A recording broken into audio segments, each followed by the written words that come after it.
now we're at the key event now, so it's very happy. As I said before, very happy to have honored guests who we've worked with in the past, so it's going to be fun to introduce them. I'll start with Betty.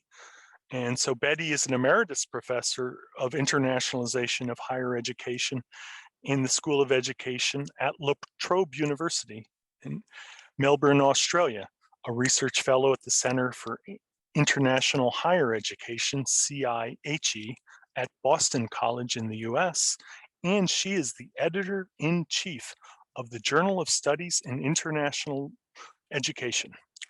Let me pronounce her name right, sorry. Professor Leask.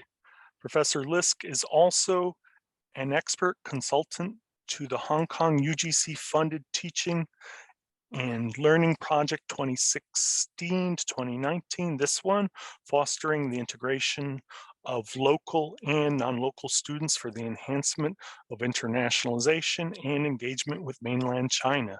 So very good to have her here today, and we'll hear from her in just a second. So always build anticipation, okay?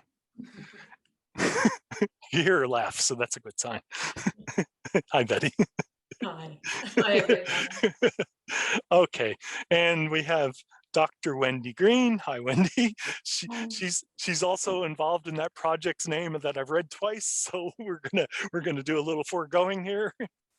And she's a senior lecturer at the School of Education, the University of Tasmania in Australia. So this sounds really exciting. Dr. Green is an external assessor to the Hong Kong University, this project from 2016 to 2019. So really, really good to have them. You know, I was lucky enough, MS is a very thorough guy, so we had to ask about the price of cherries in Tasmania, but now we've figured that out and we're ready to hear our honored guests. So please, Dr. Betty Leask. Thank you very much, John, for that warm, very warm welcome. You make me feel very special indeed. I think it's a special treat for me to be able to have worked with this group since 2016, and to be here today and to see that there are 56 participants in this seminar, and I imagine other people will look at it later as the recording becomes available. I was thinking as you were speaking how we would never have predicted perhaps the title of this session, Intercultural Engagement at Home and the New Normal, when the project started. And in fact, it's different from the project name. It signals, I think, a journey and a lot of learning that's happened over the last 3 or 4 years, because we give this presentation, of course, against the background of the disruption to higher education and the consideration caused by the pandemic, as you mentioned before, but also in other shifts in thinking that have been happening. Things may never return to the way they were, and in some instances, people hope that they don't. So this session really does explore the potential of intercultural engagement as the new normal of internationalisation, and encapsulates all of the learnings from the project and the goal of the project to improve those interactions between Hong Kong students and mainland Chinese students, because it's part of that bigger picture. My colleague, Wendy Green, and I have worked together on this project for some time. We've been working together specifically in this area since 2010, although we knew each other before. So I'll let Wendy introduce herself. You can see, and while she's doing that, I will share my screen and put some slides up. Over to you, Wendy. Thanks, Betty, and thanks, John, and thanks, MS, for the introduction you've already given me. I haven't got much more to say, except that I'm really looking forward to this webinar. been looking forward to it for some time. A lot of planning has gone into it. I'm particularly looking forward to hearing the next parts of the webinar on the 3 cases of practice, and then the discussion, which I hope many of you will contribute to. So it looks like, Betty, we're ready to go. We are. Pass over to you. So I wanted to give a brief outline of what we'll talk about for about the next 20-25 minutes, and then we hope that there's some time for interaction at the end. So we start by discussing what does this new normal look like. We're going to then present the framework for action that came out of this project, a little bit about a background about the project, and then some more detail about the framework itself and what that might mean for those people who wish to pick up some of the ideas and actually do this focus on intercultural learning through engagement in their own institutions. We'll then finish with just a couple of quick concluding remarks and open up for live chat discussion. I would hope that everyone will engage in the chat so that, well, many people do, so that we can continue the conversation. And even if we can't finish it today, that the questions that are asked in the chat will prompt us in the future to be thinking about new things. So the new normal. Well, we've got 3 things that we would like to talk about in relation to the new normal, 3 questions to consider. And I'm going to ask Wendy now. We're going to do a tag team, so we'll be passing from one to the other just to keep you all on your toes. And Wendy will start by talking about what we understand by the term the new normal and point out 3 things there. Thanks, Wendy. Yeah, okay, thanks, Betty. Okay, well, the new normal is on everybody's lips at the moment. It's the new term at the moment. I think one thing to stress about the new normal is that we're not talking about any kind of era of standardisation, normalisation. We're not talking about it entering a new era of equilibrium and stability. Quite the opposite. We're talking about increasing complexity, increasing unpredictability. So what's changed? One of the big things that's changed for the world and for higher education is that with the pandemic, the onset of the pandemic, there was the sudden closure of international borders. So with that single move, I think the old paradigm of internationalisation in universities has been effectively and completely disrupted. And by that I mean the old paradigm was that tendency within universities to really equate international travel of students and staff with internationalisation. So with the single sweep of closure of borders, that was no longer possible, and we really have been pushed into rethinking what internationalisation can mean for universities. So what we're seeing, I think, is a new interest in the possibilities of internationalisation at home. That's been a concept that's been floating around for quite a long time, but has never had the same kind of traction as international travel did. However, now what we're seeing is that it's becoming quite central to internationalised new conceptualisations of internationalisation. So there's been a really rapid expansion, for example, of collaborative online international learning and virtual exchange. So connecting students on one campus in one country with those in another for experiences of collaborative learning. So I guess what we're not seeing very much of yet, but I hope we will in the future, is internationalisation literally at home on our own campuses, among the diverse students and staff on any campus and in the local communities surrounding any university. And I guess that has really been central to the project that we're talking about today. And finally, you know, how do we create the new normal? This is a conversation that we'll have over the next 3 hours, but this, I think the central idea here is that it really is up to us, to all of the stakeholders in universities, to create this new normal of internationalisation going forward. One thing I think we can say as a kind of overriding observation is that intercultural engagement at home will be central to the new normal. And with that, I'll pass it over to Betty to talk more about why this is going to be important. Okay, so thanks, Wendy. And you'll hear coming through the discussion that we have in the next 10 or 15 minutes, a couple of key concepts. One of them is agency, and the words that Wendy just spoke really spoke to that, really highlighted that very clearly.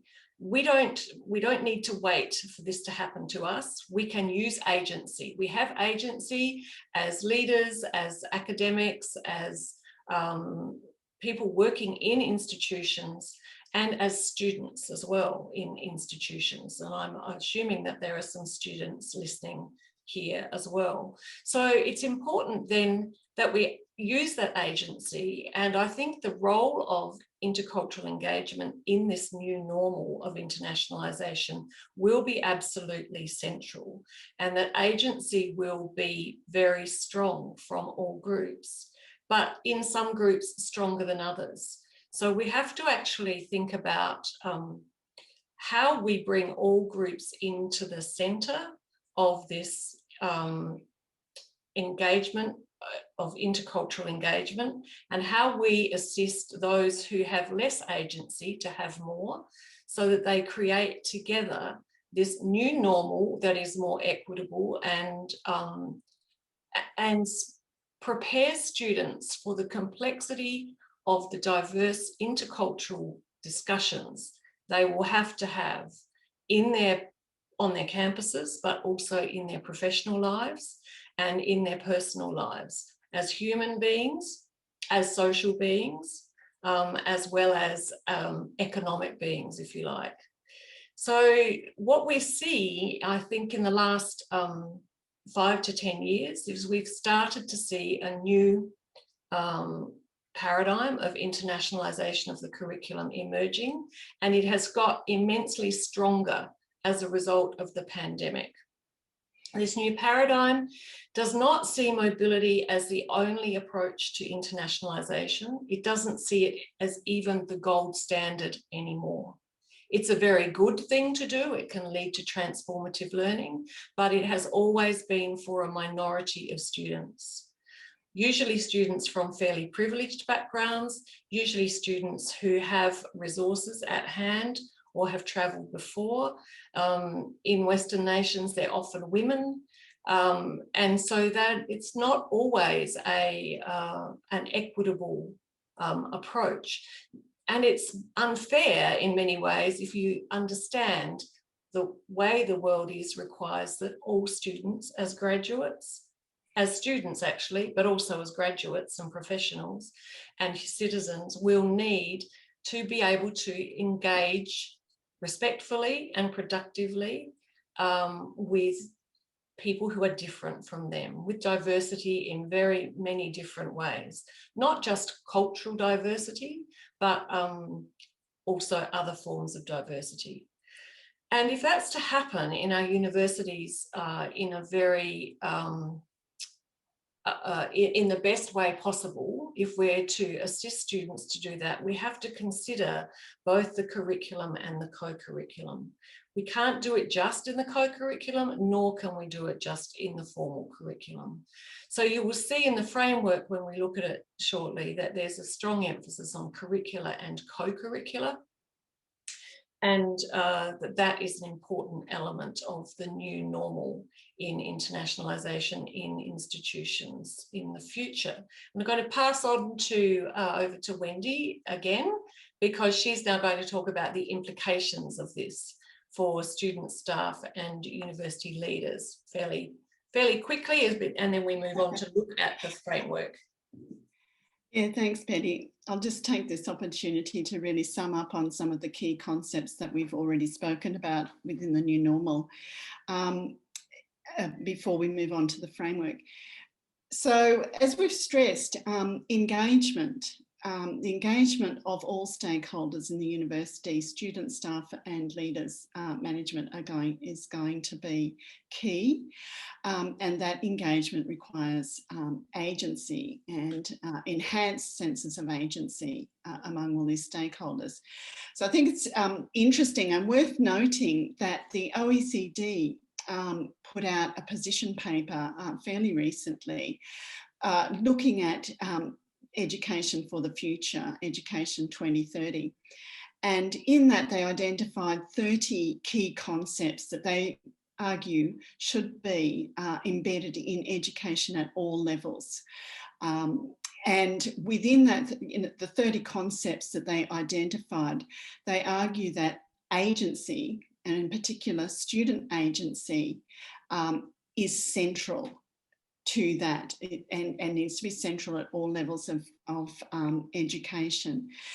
So what I mean, or what they mean by agency, what's meant by agency when we're talking about education, is that everybody has a sense of responsibility, personal responsibility and shared responsibility to identify particular issues, particular problems and areas for action, and to develop the skills in order to act effectively in those spheres. So that's the first point that really underpins the framework we're about to talk about. Secondly, as Betty said, culture is multidimensional. So we're moving away from older ideas around culture as being essential, essentialist. That is, that a person is defined and constrained and shaped primarily by their ethnicity and their national, the nation that they were born in. There is a much more nuanced appreciation of difference these days, and an understanding that any one person is shaped and influenced by a whole range of factors like age and their class and their occupation, their language, their religion, and so on. And all of these intersect at any one moment in time, so that a person is, any person is multidimensional and changing over the period of their lives. And we're seeing in business, in professions and so on, a growing awareness, and in fact, many large organisations recruiting, particularly for diversity, because it is so valuable. So just to sum up on all of that, we're talking about here within the new normal, the total student experience, a holistic understanding of education, of students' experience, of students' engagement with universities. So I think this is a good point to move on to the framework itself, Betty. Good, thanks, Wendy. So here you see the framework, facilitating intercultural learning through engagement with diversity. And it's an action framework. And that's because what the research showed was that we need to be doing some things differently. We need to be doing more things. We need to be doing some things differently. We need to perhaps not be doing some of the things that we have been doing for some time. So we need to challenge some of our own assumptions. But first, a little bit about how the framework was developed. It was informed by empirical research in Hong Kong over this period since 2016. And it was also informed by the international literature and work that has been ongoing in the research during that period. The project was funded by the UGC in 2016, and there are I think all members of the senior leaders in the 3 institutions involved with us today: Dr. MS Wong, Dr. Teresa Kwong, and Professor Mike So. I think Mike is here. So those people have been core to the project, and we've been working with them as critical friends and advisors. I'd rather say that than experts, because I think I've learned as much through this project as everyone else has. And Wendy, of course, has also been involved in that team, as well as a number of other people who are speaking today and who are in the audience. So it's been a very collaborative effort.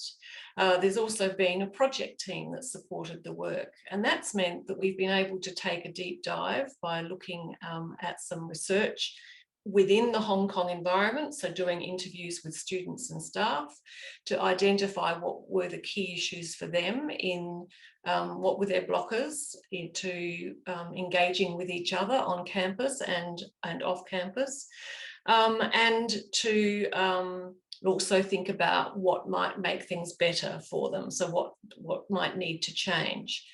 There was a number of pilot projects to test interventions and actions, and you'll be hearing about some of those in the next session.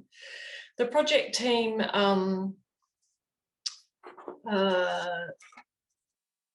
was able to develop this framework over, it's had many iterations, let me say. So I think this is about version 15. I'll just pull a number out of a hat.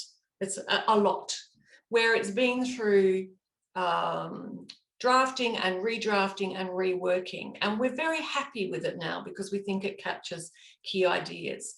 You'll see that there are 5 ovals, and the 4 on the outside in the slightly lighter colour blue are what we've started to call sites of action, places where action can be taken towards that central goal of intercultural learning through engagement, supporting and facilitating that for all students and university staff, developing their knowledge, their attitudes, their skills, and their awareness. It's not enough to do only one. We have to look at all of that, so that they can be prepared to engage in effective intercultural interactions in very different contexts. And that's one of the tricky things about intercultural engagement. It can vary a lot with context. I can operate very well in Hong Kong and not so well in Shanghai, perhaps, even though I might think they're exactly the same sort of place. There are different sorts of places. I can operate very well in Australia and be quite interculturally aware of diversity in my own local area, but maybe not so in another. So these 4 sites of action are really key, and this whole endeavour requires engagement from across the whole university, not just the international office, although the international office will often be key, not just the senior leaders, not just the students, not just some programs, everybody. So these 4 sites of action are really important, and we're going to talk a little bit about each one. And so I'm going to ask Wendy to talk about students, a little bit about what it means, and if possible, give an example. Thanks, Betty. Yeah, so students. The core principle here that we're operating with is that all students engage with intercultural learning in the curriculum and the co-curriculum. So just thinking back to my previous comments about the centrality of agency and engagement, the framework really conceptualises students as agentic partners in their learning, in their own learning and each other's learning. And here we've been really drawing on recent work on the concept of students as partners, which is really building around the world. So just quickly, as a metaphor, students as partners really challenges the traditional hierarchies between teachers and students, the traditional assumptions about the roles and identities of those groups. And it really conceptualises students as having a vital role as contributors to all aspects of teaching and learning and experience in universities.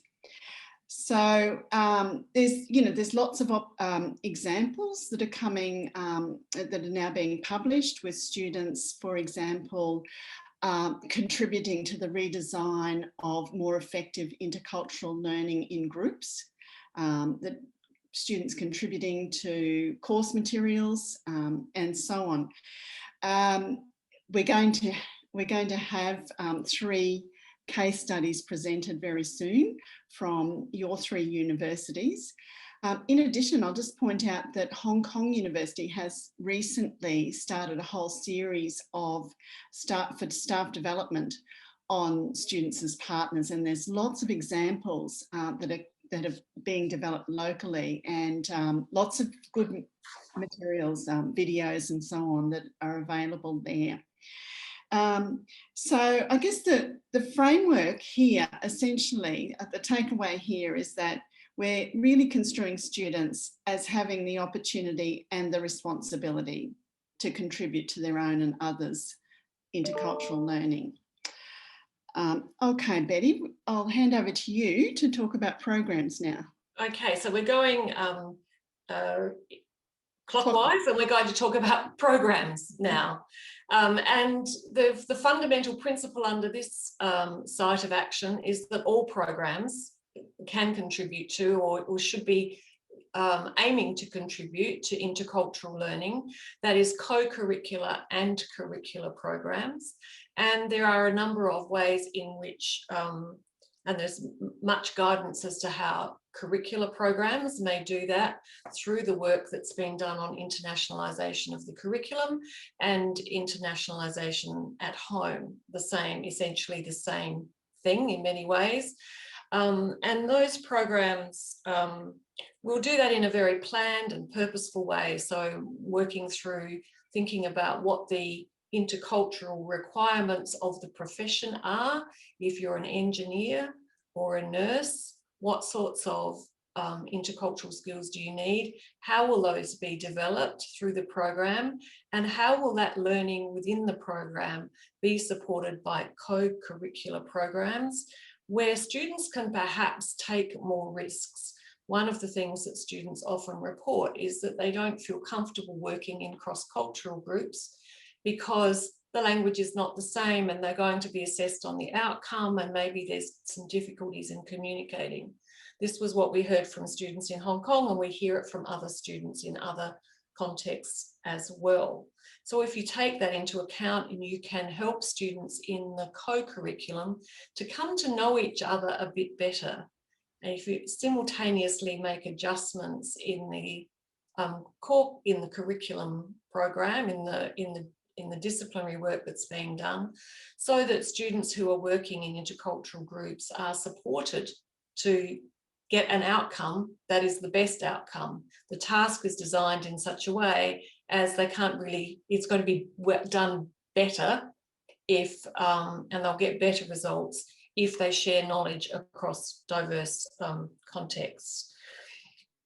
Just in terms of an example of what you might be doing now and what people are starting to do now is, I was reading just this morning about somebody who's talking about virtual field trips that have started since COVID. So people are picking up the virtual and thinking, how can we recreate or do something that simulates this field trip online? Similarly, collaborative online learning projects where international learning projects known as COIL, where say a business or an engineering simulation activity is undertaken by students in Italy and Hong Kong, simultaneously working on the same task, helping each other, and the task has a particular intercultural component to it. So there's an example of that in the formal curriculum. And in the co-curriculum, of course, there are many models of mentoring programs that are effective if you pair students who are from different cultures to work together to work with a group of mixed culture students or diverse students, and to help them through academic orientation, social orientation over a short period of time, but also sometimes over a longer period of time. I'll stop there on that one because I know that time is moving on, and I'll pass on to Wendy now to talk about communities and as a site of action. Yeah, thanks, Betty. So, you know, again, the key principle, core principle here is that cultural and linguistic diversity in local communities is recognised as a valuable resource and is celebrated and welcomed into the university. So again, we're thinking about the sort of core concept of partnerships, forming partnerships with local communities, breaking down the traditional boundaries or demarcation between a university and its surrounding community. Ron Barnett, an educational philosopher quite some time ago, was arguing that with the postmodern university, we really need to think about those old boundaries between the town and the university as dissolving. We need to recognise that we are not the sole producers of knowledge, and that there are various forms of knowledge out there in the community that are valuable, and we need to be engaging with them. So this is really very, very true when it comes to intercultural learning.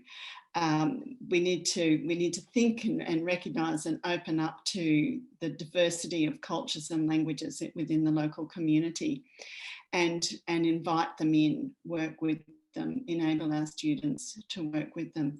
So a really good example of this, I think, came from La Trobe University.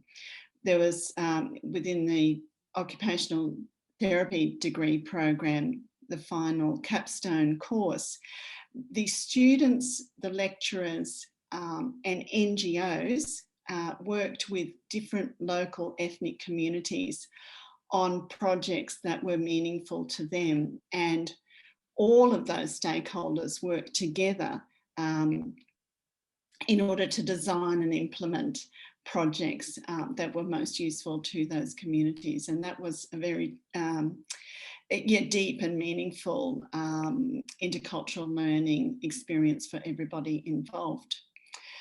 And finally, we're talking about institutions. Okay, so the institution is a collection of people, of course, and all of these other aspects of especially the students and programs aspect of it, but also to some extent the communities are part of that institutional remit. But the actions that institutions can take as a whole are really important when they're expressed in plans and strategies.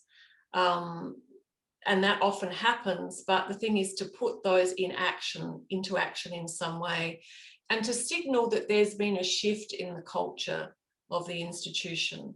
And I'll give an example of that, again from La Trobe, where there was a video produced, a 20-minute video called Wominjeka La Trobe, which means welcome to La Trobe, compulsory for all staff and all students to complete it at some stage. It started off being compulsory for students to complete it in their first year, and it's an online asynchronous introduction to the local Indigenous cultural group, the Wominjeka people. It explains their ideas, their values, their philosophies, their ways of life, and it is fascinating.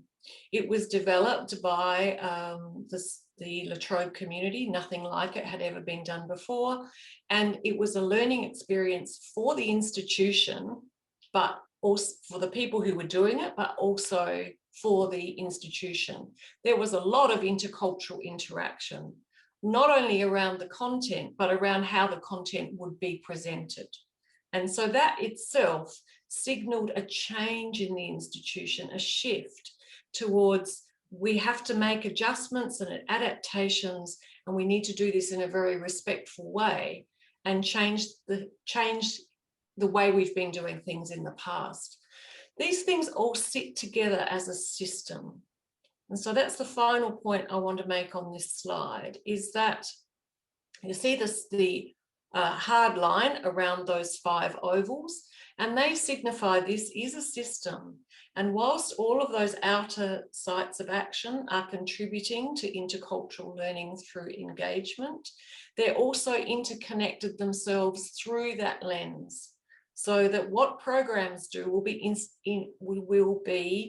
influenced by what institutions put in their plans and how they resource those. And what students do will be influenced by the ways in which programs connect them with their communities. And that will also be influenced by the institutional footprint and the way in which the institution opens itself up to the community. So that's the end of this description of the framework, but there is, of course, a more detailed version.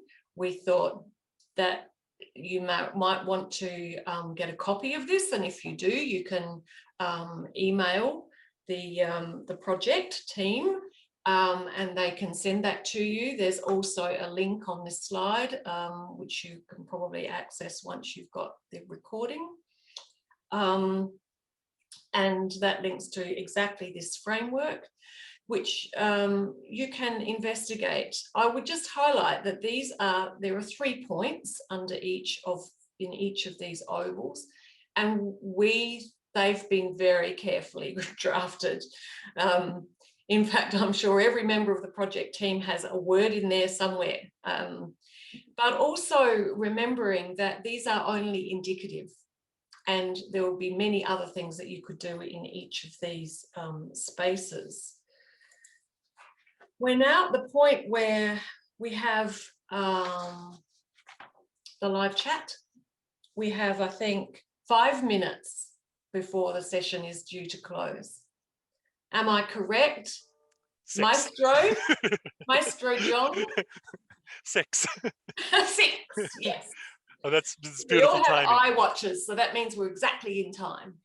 Yeah. Okay. We had let me see.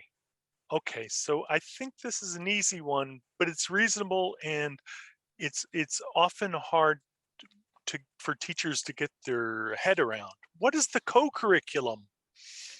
So the co-curriculum I define as all those activities and programs that are offered by the university that are not part of the degree program. So they're not usually assessed, and they are used to support students, to provide services to different groups of students. So often they include things that are sponsored by the university, like clubs and societies, for example, for which they have some responsibility. Sometimes you do get some interaction between the core curriculum and between the discipline program and the co-curriculum, the curriculum and the co-curricular, if you like, but often they are separated completely. It's very good to bring them together and at least to have conversations about how they might be working towards these bigger goals so that the total student experience is facilitating intercultural engagement. I'm sorry, I'm just reading the chat and I saw something funny, which I'm going to read in a second. So thank you. All right, so but I think for a teacher, that there's some language, co-curriculum, informal curriculum, and you have to work around that. But it's really, I think, I've experienced this a lot. You're so worried about your own job that you forget about the other part of the picture. And as a teacher, I think this is something that we just naturally do, unless your job specifically asks you to do that. So just another, we never have enough balls in the air that we're juggling. Why not one more? Okay, so back to this one. Hi, John. Not a question, but a compliment. All right. Oh, tough crowd here, huh? Love the tag team dynamics. It didn't work out in my case. I suspect my partner's heart went for a walk during our session. And that's from Doraya Abdullah. This is a wonderful message. The partner's heart went for a walk during the session. Very intriguing comment. Yes. The whole story behind that. Yes, I think so. Indeed. Okay, just scrolling down. So this one is from Jing. Can you please list exemplary actions taken by teachers to facilitate students' agency within and outside formal learning? Wendy, do you want to give an example from your work? Yes, okay, all right. So actually, lots of examples. All right, I'll give one example. In the medical program at my university, a number of international students come in the third year into the program. And previously, the faculty staff had designed, with good intent, an induction program for them because they understood that there would be transitional issues, etc. But they were quite aware that it wasn't that effective, and the students coming in still had a lot of difficulties with their transition. And so they moved to a students as partners model where the local students, the more senior local students, the more senior international students work together with faculty to redesign the program. And then they worked on the evaluation of that program together as well. And that started 3 years ago now, and each year they do the same thing. So they're continually revising and improving the program with, the next year of the students, so it's sort of building on itself. So yeah, that's one example. I think that's exemplary in a number of ways, that example, because it's about listening. There was an identification of an issue, and then there'd been a response to it, which at one point in time would have perhaps been exemplary at that point. And then there was some evaluation, some kind of reflection, and some more communication with students, and a willingness to bring new people into the space to help work through what is quite a complex issue. Often I think what is exemplary is the thinking that goes behind the action. It's the critical reflection, and it's the capacity to identify new things that could be done to resolve an issue. And then in that case, almost any action will be exemplary, if you like. Not entirely only that, but I think that's at the heart of finding an action of best practice. But also I think it's important to remember that what is best practice in one situation won't necessarily translate, because the issue won't be exactly the same. That might not be an issue in another course. The issues change over time too. So just because you get the program going really well one year, in 2 or 3 years' time, it will be quite a different situation, and the pandemic's a really good example of that. So I think that example really exemplified how much all players in that were able to get from that experience. So the students coming in, they got the benefits of a much improved program, and that certainly came through the evaluation. However, the students that were engaged with the faculty in the redesigning and implementing of the program gained so much more. They learned so much from each other, and that very intense learning experience between local and non-local students in that. But then thirdly, the faculty themselves learned so much more because they were engaging so much more intensely with those students as collaborators, as partners in their project. I think we're at the time, but I don't know. Would you guys think about answering one more? Because we have a little bit of play if you want. Sure. Okay. I just so this is from Jackie Johnston or Johnstone. They cut the names off, and thankfully it's an English name, so I have a little bit more facility than other names.